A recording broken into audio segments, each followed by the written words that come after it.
आज 23 जुलाई 2021।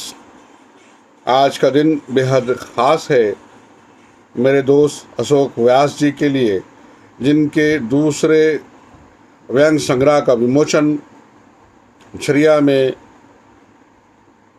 हो रहा है। मेरी मुराद उनकी किताब टिकाऊ चमचों की वापसी व्यंग संग्रह अशोक व्यास से है। टिकाऊ चमचों की वापसी।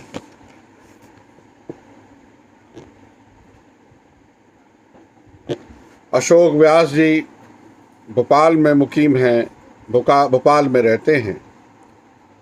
टिकाऊ चमचों की वापसी में अपने पेश लफ्ज़ में, अपने लेखकीय वक्तव्य में अशोक व्यास जी ने जो कुछ इज़हार ख्याल किया है, जो कुछ भी कलमबंद उन्होंने किया है, वो मैं पढ़ रहा हूँ आपके लिए। मेरी दूसरी व्यंग पुस्तक टिकाऊ चमचों की वापसी आपके सामने प्रस्तुत करते हुए सुखद अनुभूति का अनुभव हो रहा है। पहली पुस्तक विचारों का टैंकर जब प्रकाशित होने वाली थी, तब थोड़ा भय, रोमांच और प्रसन्नता के भाव मन में आ रहे थे। टिकाऊ चमचों की वापसी के प्रकाशन के समय कुछ बेफिक्री और अपनी ही पीठ थपथपाने का या अपनी तारीफ आप करने का मन करने लगा था कि बेटा तुम भी कुछ हो, तुम वन फिल्म मेरिकल वाले स्टार सन्स नहीं हो या वन बुक राइटर नहीं हो। तो इस तरह के मुगालते मेरे जैसे लेखक को अक्सर हो जाते हैं, परंतु कहते हैं कि कुछ दाग अच्छे होते हैं जो कुछ रूपों से साफ हो जाते हैं। इसी तरह अपने आप को कुछ समझने की गलत फहमी के दाग वरिष्ठ और अच्छे व्यंगकारों की रचनाओं को पढ़कर और उनके साहित्यिक अवदान को देखकर दूर हो जाते हैं। बस फिर क्या था, जब वरिष्ठ क्या कनिष्ठ और मुझसे अच्छे लिखने वाले व्यंगकारों का रचनाक्रम देखकर और पढ़कर अपने मुगालते के गुब्बारे में पिन किया मोटे इंजेक्शन वाली सुई चुभ गई और अपन पट्टे की सारी हवा निकल गई। खैर, ये तो अनौपचारिक बातें थी। इस पुस्तक में अपने आसपास की होने वाली परिस्थितियों और घटनाओं को ही व्यंग का विषय बनाया है। संकलन के समय कोरोना वायरस का संक्रमण होने लगा था, अतः वह इस विषय से संबंधित व्यंग भी संग्रह में जुड़ गए। दूरदर्शन, आकाशवाणी और स्थानीय चैनल्स में प्रसारित साक्षात्कार तथा एक समाचार पत्र में प्रकाशित साक्षात्कार में ये सवाल बार बार आया कि व्यंग ही क्यों। इसके बहुत कुछ श्रेय सम्माननीय और वरिष्ठ व्यंगकारों को पढ़ने के लिए जाता है।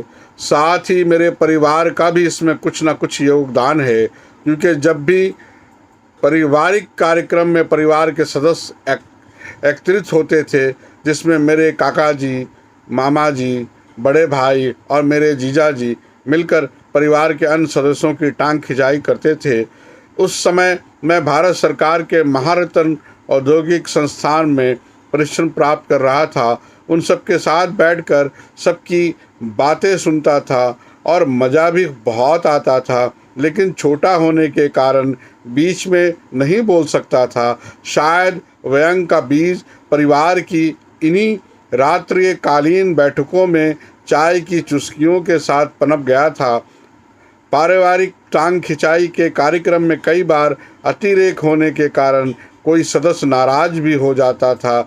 तब मेरे काका जी स्वर्गीय श्री जगन्नाथ प्रसाद जी व्यास, जो उस समय स्कूल के प्रधान अध्यापक थे, नई और पुरानी पीढ़ी के मध्य सेतु का काम करते थे।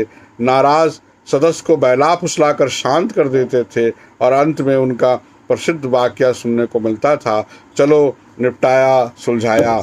इसी प्रकार मेरे परिवार के हंसी व्यंग के वातावरण के अलावा मेरी श्रीमती की स्मृति का भी योगदान है, क्योंकि गोस्वामी तुलसीदास जी ने कहा है, जहाँ सुमिति तहाँ संपत्ति नाना, जहाँ कुमति तहाँ विपत्ति निदाना। संपत्ति का तो पता नहीं, परंतु उनकी सुमिति और पारिवारिक जिम्मेदारियों को उनके द्वारा कुशलता से निभाने का कारण मुझ पर कभी विपत्ति नहीं आई और लेखन सुगमता से चलता रहा। साथ ही मेरे सुपुत्र विशाल, पुत्रवधू शुभा द्वारा सम्मान, सेवा और स्नेह के कारण लेखन सहज हुआ और सबसे अधिक मेरे सुपौत्र अनय के लाड प्यार और सबसे अधिक मेरे सुपौत्र अनय के लाड प्यार उसकी निश्चल हंसी से और लिखने की प्रेरणा मिली।